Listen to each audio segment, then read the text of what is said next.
Hey Manna Church, it's good to have you again. We're going to dive right into our verse for the day as we continue in 1 Peter. In this verse, the apostle is very blunt in what he's trying to say. 1 Peter 2:20, "For what credit is it if, when you sin and are beaten for it, you endure? But if when you do good and suffer for it, you endure, this is a gracious thing in the sight of God. For to this you have been called, because Christ also suffered for you, leaving you an example so that you might follow in his footsteps."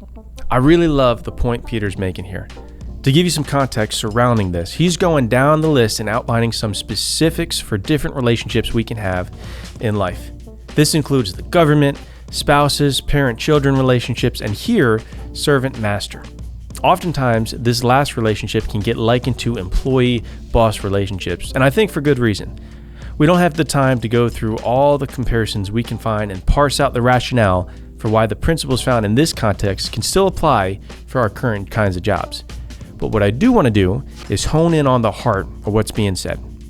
If you're opposed, if you're punished, if you're reprimanded, yelled at, or bear the consequences for something you did wrong, what credit is that to you when you endure it? You did something wrong, and now you're suffering for it. Remember, this letter has a focus on suffering for Christ's sake. But if you suffer because you sinned, that's not the same as suffering for Christ's sake, and there's no blessing for it.